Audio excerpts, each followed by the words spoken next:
While Count Schmurgen and Vassler Sir Jacques watched, Elric lowered himself to the deck, panting and pale. His first attempt to work sorcery in this world had failed and had exhausted him.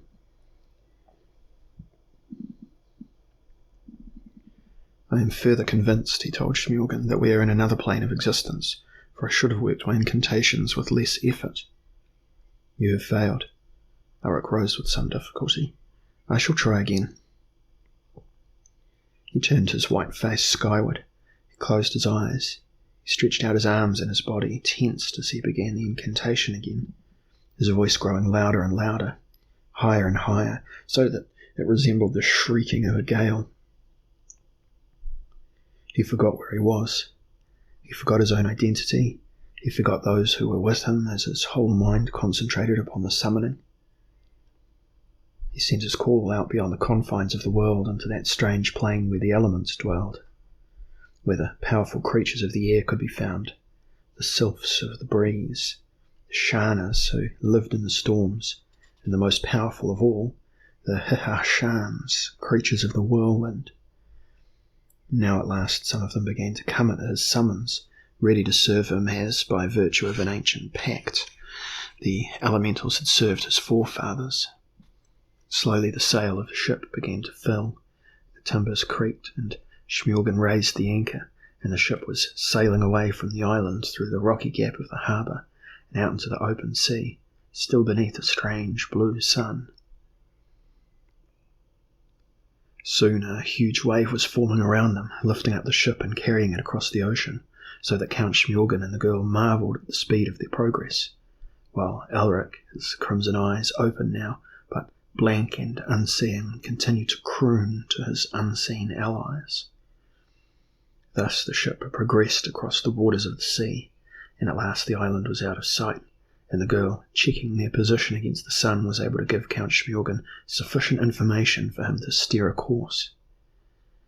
As soon as he could, Count Schmurgen went up to Elric, who still straddled the deck, still as stiff-limbed as before, and shook him. "Elric, you'll kill yourself with this effort. We need your friends no longer." At once the wind dropped and the wave dispersed, and Elric, gasping, fell to the deck. "It's harder here," he said. "It is so much harder here. It is as if I have to call across far greater gulfs than any I have known before." And then Elric slept. He lay in a warm bunk in a cool cabin. Through the porthole filtered diffused blue light. He sniffed. He caught the odour of hot food, and turning his head saw that Vassler stood there, a bowl of broth in her hands. "I was able to cook this," she said. "It will improve your health. As far as I can tell, we are nearing the Crimson Gate. The seas are always rough around the gate, so you will need your strength." Elric thanked her pleasantly and began to eat the broth as she watched him. "You are very like Saxif Dan," she said. "Yet harder in a way, and gentler too. He is so remote. I know why that girl could never tell him that she loved him." Elric smiled.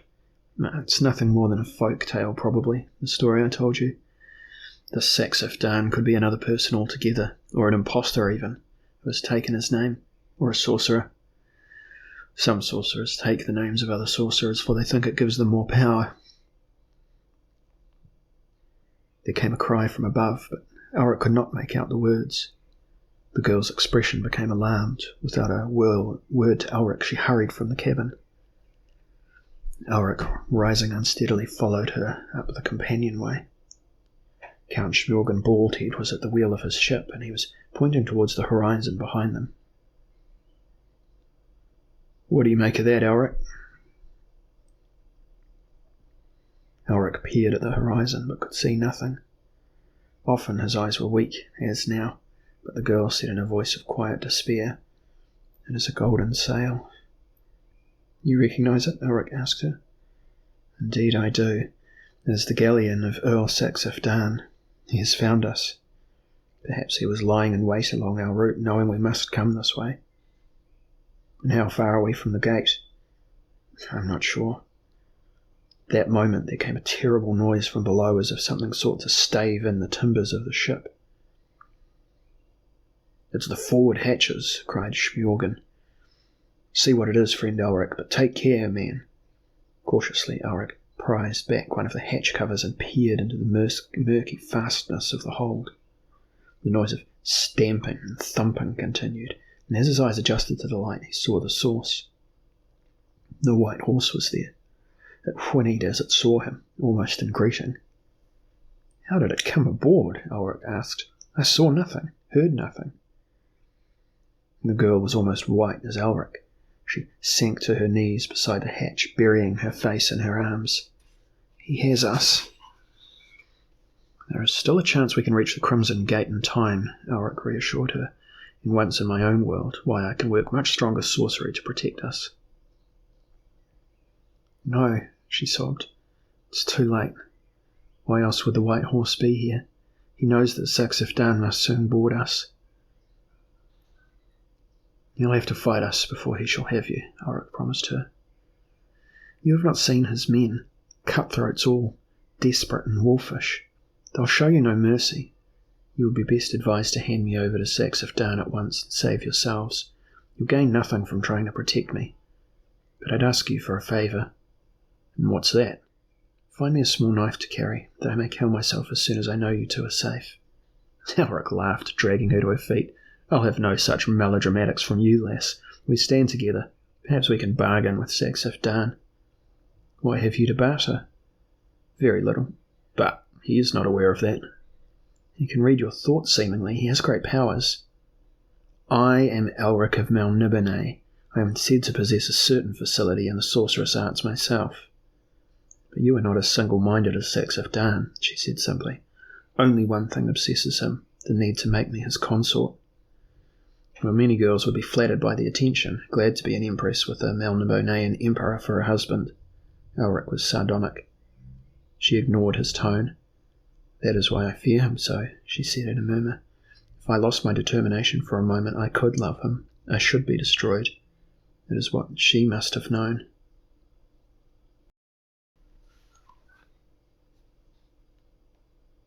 The gleaming galleon, sails and sides all gilded so that it seemed the sun itself pursued them, moved rapidly upon them, while the girl and Count Smorgon watched aghast, and Elric desperately attempted to recall his elemental allies, without success.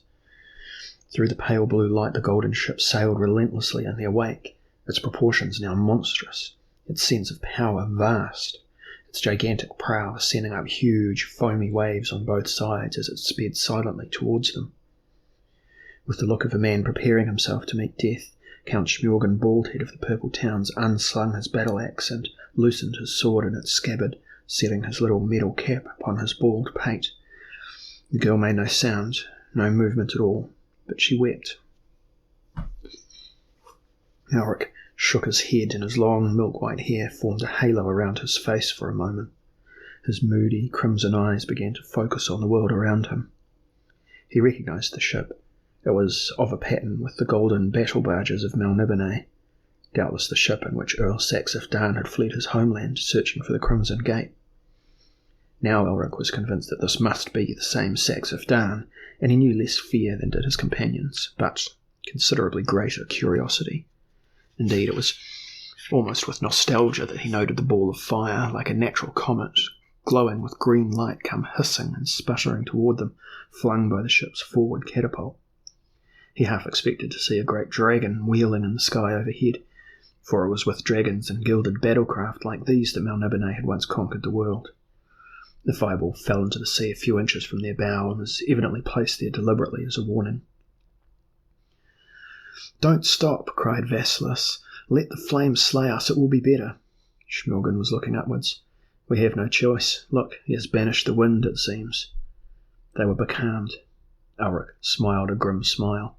He knew now what the folk of the young kingdoms must have felt when his ancestors had used these identical tactics against them. "Elric," Smorgon turned to the albino, "are these your people? The ship's Melnibonéan, without question." "So are their methods," Elric told him. "I am of the blood royal of Melniboné. I could be emperor even now if I chose to claim my throne. There is some small chance that Earl Saxif Dan, though my ancestor, will recognise me and therefore recognise my authority. We are a conservative people, the folk of the Dragon Isle." The girl spoke through dry lips hopelessly. "He recognises only the authority of the Lords of Chaos who gave him aid." "All Melnibonéans recognise that authority," Elric told her with a certain humour. From the forward hatch the sound of the stallion's stamping and snorting increased. "We're besieged by enchantments." Count Schmurgen's normally ruddy features had paled. "Have you none of your own, Prince Elric, that you can use to counter them?" "None, it seems." The golden ship loomed over them. Elric saw that the rails high overhead were crowded, not with Emrurian warriors, but with cutthroats equally as desperate as those he had fought upon the island, and apparently drawn from the same variety of historical periods and nations. The galleon's long sweeps scraped the sides of the smaller vessel as they folded, like the legs of some water insect, to enable the grappling irons to be flung out. Iron claws bit into the timbers of the little ship, and the brigandly crowd overhead cheered, grinning at them, menacing them with their weapons. The girl began to run to the seaward side of the ship, but Elric caught her by the arm. "Do not stop me, I beg you," she cried. "Rather jump with me and drown." "You think that death will save you from Saxif Dan," Elric said. "If he has the power you say, death will only bring you more firmly into his grasp." "Oh," the girl shuddered, and then as the voice called down to them from one of the tall decks of the gilded ship, she gave a moan and fainted into Elric's arms. So that, weakened as he was by his spell working, it was all that he could do to stop himself falling with her to the deck. The voice rose over the coarse shouts and guffaws of the crew. It was pure, lilting, sarcastic. It was the voice of a Melnibonéan, though it spoke the common tongue of the young kingdoms, a corruption in itself of the speech of the bright empire. "May I have the captain's permission to come aboard?" Count Schmurgen growled back. "You have us firm, sir. Don't try to make an act of piracy polite with speech." "Well, I take it I have your permission, then." The unseen speaker's tone remained exactly the same.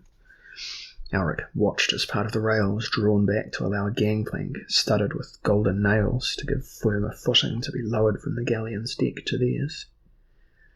A tall figure appeared at the top of the gangplank. He had the fine features of a Melnibonéan nobleman, was thin, proud in his bearing, clad in voluminous robes of cloth and gold, an elaborate helmet in gold and ebony upon his long auburn locks. He had grey-blue eyes, pale, slightly flushed skin, and he carried, so far as Elric could see, no weapons of any kind. With considerable dignity, Earl Saxif Dan began to descend, his rascals at his back. The contrast between this beautiful intellectual and those he commanded was remarkable. Where he walked with straight back, elegant and noble, they slouched, filthy, degenerate, unintelligent, grinning with pleasure at their easy victory. Not a man amongst them showed any signs of human dignity. Each was overdressed in tattered and unclean finery. Each had at least 3 weapons upon his person, and there was much evidence of looted jewellery. Nose rings, earrings, bangles, necklaces, toe and finger rings, pendants, cloak pins, and the like. "Gods," murmured Schmurgen, "I've rarely seen such a collection of scum, and I thought I'd encountered most kinds in my voyages. How can such a man bear to be in their company?" "Yeah, perhaps it suits his sense of irony," Elric suggested. Earl Saxif Dan reached the deck and stood looking up at them to where they still positioned themselves in the poop. He gave a slight bow. His features were controlled, and only his eyes suggested something of the intensity of emotion dwelling within them, particularly as they fell upon the girl in Elric's arms. "I am Earl Saxif Dan of Melniboné, now of the islands beyond the Crimson Gate. You have something with you which is mine. I would claim it from you." "You mean the Lady Vasslis of Shakor?" Elric said, his voice as steady as Saxif Dan's. Saxif Dan seemed to note Elric for the first time. A slight frown crossed his brow and was quickly dismissed. "She is mine," he said. "You may be assured that she will come to no harm at my hands." Elric, seeking some advantage, knew that he risked much when he spoke in the high tongue of Melniboné, used between those of the blood royal. "Knowledge of your history does not reassure me, Saxif Dan." Almost imperceptibly, the golden man stiffened, and fire flared in his grey-blue eyes. "Who are you to speak the tongue of kings? Who are you who claims knowledge of my past?" "I am Elric, son of Cedric, and I am the 428th Emperor of the folk of R'lin Karen Aha, who landed upon the Dragon Isle 10,000 years ago.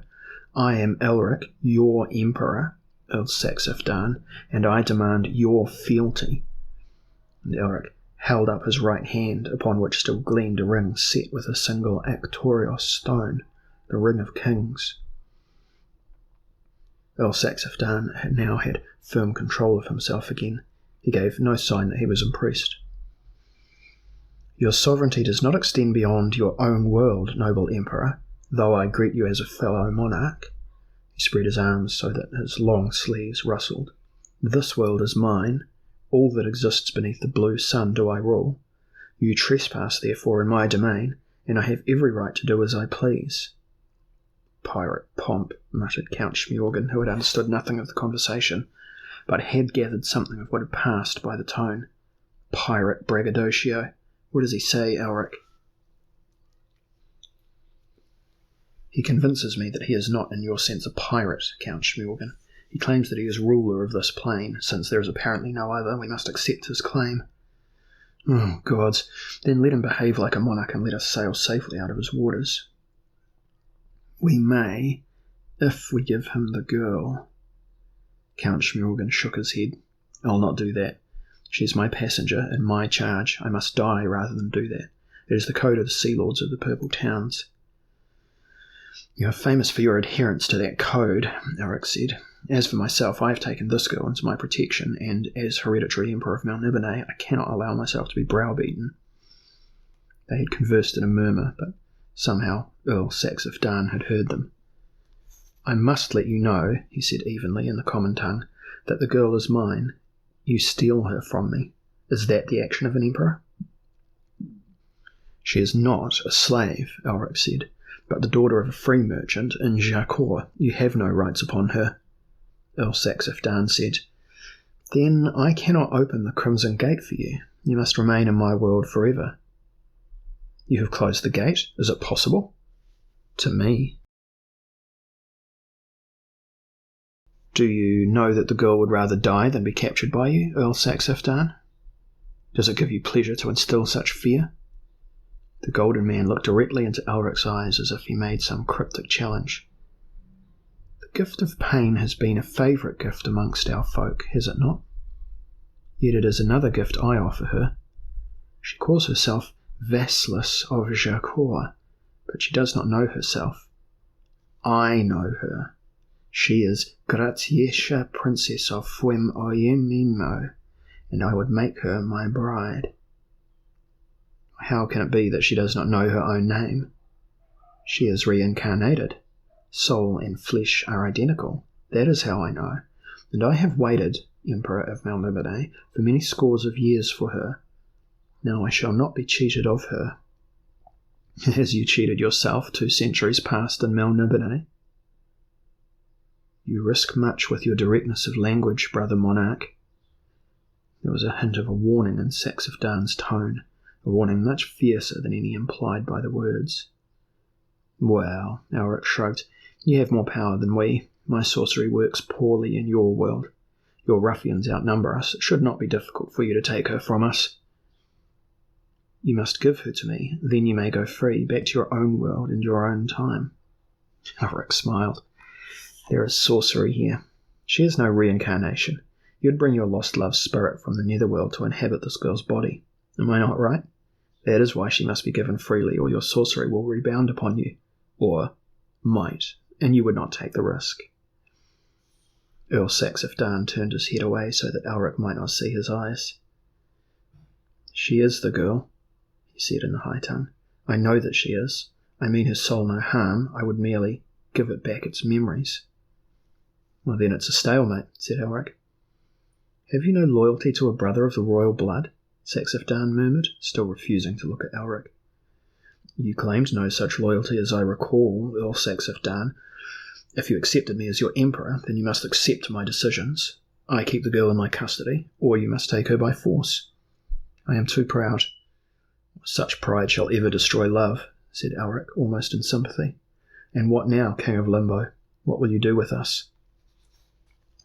Earl Saxifdan lifted his noble head, about to reply, when from the hold the stamping and the snorting began again. His eyes widened. He looked questioningly at Elric, and there was something close to terror in his face. What's that? What have you in the hold? A mount, my lord, that is all, said Elric equably. A horse? An ordinary horse? A white one. A stallion with bridle and saddle. It has no rider. At once Saxifdan's voice rose as he shouted orders for his men. Take those 3 aboard our ship. This one shall be sunk directly. Hurry, hurry! Elric and Smjorgen took off their hands, which sought to seize them. Elric and Smjorgen shook off the hands which sought to seize them, and they moved towards the gangplank, carrying the girl between them, while Smjorgen muttered, At least we are not slain, Elric, but what happens to us now? Elric shook his head. We must hope that we can continue to use Earl Saxifdan's pride against him, to our advantage, though the gods alone know how we shall resolve the dilemma. Earl Saxifdan was already hurrying up the gangplank ahead of them. Quickly, he shouted, raise the plank! They stood upon the decks of the golden battle barge and watched as the gangplank was drawn up, a length of rail replaced. Bring up the catapults, Saxifdan commanded. Use lead. Sink that vessel at once. The noise from the forward hold increased. The horse's voice echoed over the ships and water. Hooves smashed at timber, and then suddenly it came crashing through the hatch covers, scrambling for purchase on the deck with its front hooves, and then stood there, pawing at the planks, its neck arching, its nostrils dilating, and its ears glaring, its eyes glaring as if ready to do battle. Now, Saxifdan made no attempt to hide the terror on his face. His voice rose to a scream as he threatened his rascals with every sort of horror if they did not obey him with the utmost speed. The catapults were dragged up, and huge globes of lead were lobbed onto the decks of Smjorgen's ship, smashing through the planks like arrows through parchment, so that almost immediately the ship began to sink. Cut the grappling hooks, cried Saxifdan, wrenching a blade from the hand of one of his men and sawing at the nearest rope. Cast loose, quickly!